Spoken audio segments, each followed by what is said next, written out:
Hey everybody, I'm Tom Vasel, and welcome to the series, a little series I'm doing where I walk through the top 100 games ranked at Board Game Geek, the world's largest board game website, as of February, I guess, 2020. I originally did the first one in January 2018, so we're kind of taking a look at how these games have changed over 2 years and what I think of them now. So we're just going to jump right into it. So let's take a look at number 90, which is where we're at today. This is Grand Austria Hotel. Now this one was not on the list last time. Grand Austria Hotel is a straight up Euro style game where you're trying to get people to come and eat at your hotel and then they have to stay there. I'm not sure. I guess if they're full, then they're just like, they're not going anywhere.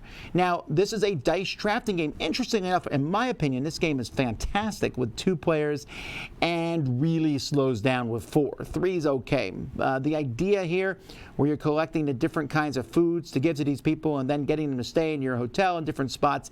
I mean, the theme is only very, very loosely there, but it is, I find, to be a very entertaining game. Not as strong as many of the other games from these designers who have gone on to become very popular. There's a whole group of designers, and they're all like intermixing with various games. But Grand Austria Hotel was one of the first ones and is on the list. All right, jumping down to 89, we have Yokohama.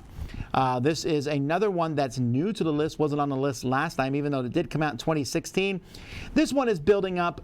This is essentially a worker movement game. So as you see here in the picture, you move around your worker to take different actions. And so the way the board is set up is going to be different each time. And you're essentially collecting resources and trying to ship out these resources to accomplish different missions and goals. The game itself looks fairly complex. When you look at this, it looks like there's a ton going on. But this almost made me feel, in essence, as a Rosenberg, an Uwe Rosenberg style game. I really like this game a lot.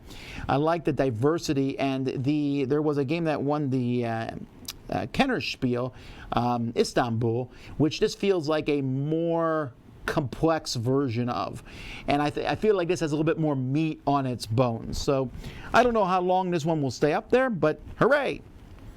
The next one dropped from position 56 to 88, and I think that's just because it doesn't get played as much these days. But if we went by amount of money made, this could be number 4 or 5, probably at the very top. Star Wars X-Wing miniature game. This came out in 2012, got a re-release of sorts when the first of the new Star Wars trilogy came out, and then just last year, was it last year I think, got the second edition coming out. And so this game, which lets people do what they wanted to do for the longest time, which is to just fly X-Wing fighters and TIE fighters around and fight each other. Something I've been doing since way back in the early 90s when we played the X-Wing and TIE Fighter video fighter games. This was loosely based on the Wings of War system.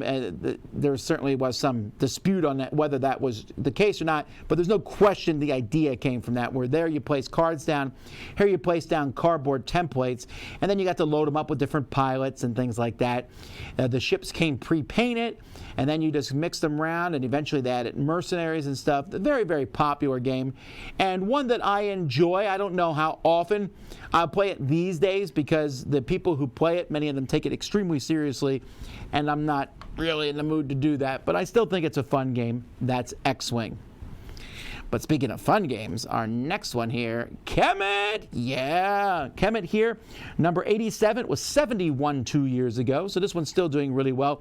This game let me do something I've always wanted to do, and that's to go around and fight with these giant monsters. You can see there's a scorpion, and there's a really cool board, and you move these troops around the board. But I also like this game allows you these technology. You see there at the bottom underneath the board all those blue technology tokens that give you special abilities. So you could pick ones that give you an attack abilities or defense abilities, and also giant monsters, in case I didn't mention that before. The whole thing is just, it's a lot shoved into one box, and it really goes to show you, if you take Risk and then say, let's evolve it to modern day games, and that's what Kemet is. And I'm really happy with Kemet and glad to see it on the list. The next one actually moved up. It was, it was 95 last time, and has now moved up to 86. And that's Pandemic, Iberia. So Pandemic Iberia is one of the incarnations of Pandemic, and of the themed ones, it's the only one to break into the top 100, which is a little weird for a couple reasons. I want to say this was the first themed Pandemic. Oh, maybe Cthulhu was first. But this is the first one of the different historical ones. This was touted as a limited edition and then was on sale forever and a day. So there's certainly a lot of copies of this out there. So that may have something to do with it. And this has a bit of trains in it. And trains tend to be popular amongst board gamers for whatever reason. Either way, this one has some pretty strong staying power. And so I'm glad for that. Glad to see that this one's still getting played. And this is one of the ones on the list I have not played yet for whatever reason. I like Pandemic a lot. I just have never got around to playing Pandemic Iberia. All right, number 85. New to the list, Raiders of the North Sea. So, of course, Raiders of the North Sea has moved up. It was around back then. Winning the Kenner Spiel did not hurt it. Now, of the different games in this trilogy, there's Raiders of the North Sea, Explorers of the North Sea, and Shipwrights in the North Sea. Shipwrights is a wreck of a game. Explorers is mediocre and forgettable, in my opinion. But this one here is just unbelievably fun, especially with the expansions. I really like Raiders of the North Sea. It has this artwork. I want to say that the artist here, he's been doing art all over the place. I want to say Raiders is the game that made him popular. I might be guessing on that because he's done some of the. He's done a lot of games since then, but this is the first game where I was thinking, wow, I like this guy. There's some neat art here. And in this game, you're filling up your ship with Vikings and going around and pillaging, but it has a cool worker placement motif to it where you place one worker and then pull one worker, and you get both of them off. So there's a lot of neat aspects to this game. The artwork, the theme, the worker placement, really entertaining and fun. Highly recommend it. All right, number 84, which was 65. So unlike its brother, which I just talked about, this one's falling a little bit, and it's one of the few gateway games left on the list, and that's just straight up Pandemic. Pandemic came out in 2008, so it's still in the top 100, 12 years later. This is a very important game in gaming. If you ever asked me to make my list of most important games, Pandemic would be in the top 10 for sure, because this is the game that made cooperative games extremely popular. They were around before Pandemic, and you can argue that there are better ones since Pandemic, but there's no question that Pandemic not only was What is this, Star Wars Pandemic? Sorry, I'm getting sidetracked. All these pictures from Board Game Geek. All right, so there's a lot of cool pictures in here, but the idea of going around and stopping a pandemic, as I record this, there actually is an outbreak right now, the virus that's going around in Asia right now, and so that's something that we want to stop. Like, that's something you can feel good about, like, hey, we cured these diseases, and it is a very good back and forth cooperative game. So that's Pandemic. Another game, as we jump to 83 here on my list. This was 61 last time. This is also a gateway of sorts, and that is Dominion. Came out the same year as Pandemic, actually, and they're right next to each other. Dominion, of course, the granddaddy of deck building games, where you have your own little deck of cards, and then you buy cards and stick them in your deck.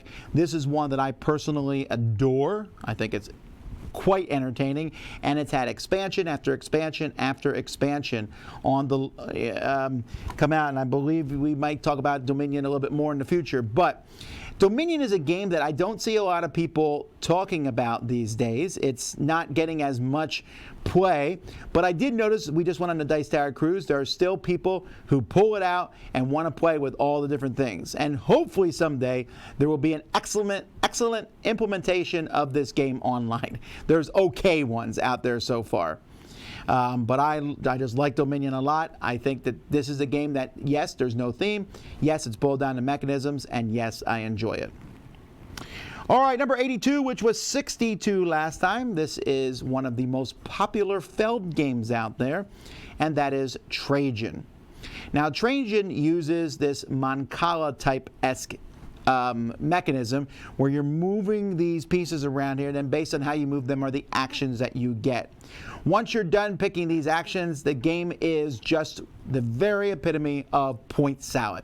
As you place guys, move people around, take tiles, and then the game is just a pile of mechanisms put in a box and shaking together, and it comes out. But it does do it well. I went into Trajan expecting to dislike it. I was like, but you know what? It is pretty fun.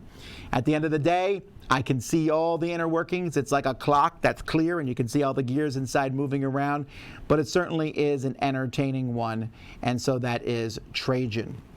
And then the last one we're talking about in this video, which was, I remember this when this was number 2 on Board Game Geek.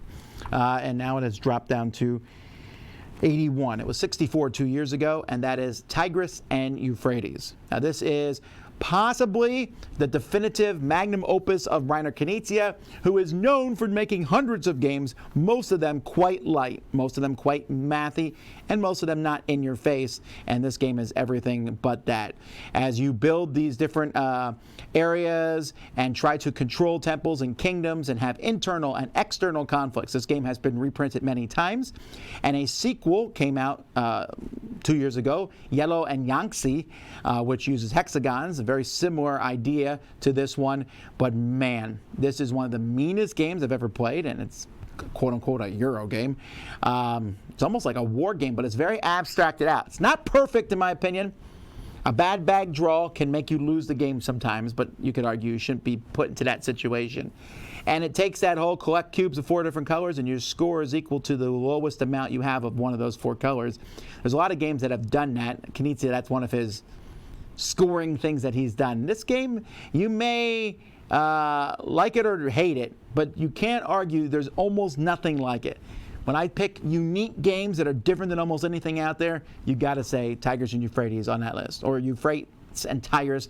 The game that switches the names back and forth sometimes depending what country you have it in. So that's that. That is 10 more games, folks. As we continue going through this list, thanks so much for joining me. Of course, in the comments, tell me what you think of this particular set of 10 games. And we'll continue on in the next one as we get higher and higher on the list. Thanks for watching. I'm Tom Vasel. This is the Dice Tower, and thanks to Board Game Geek for having this stuff that we can use. I'll see y'all next time.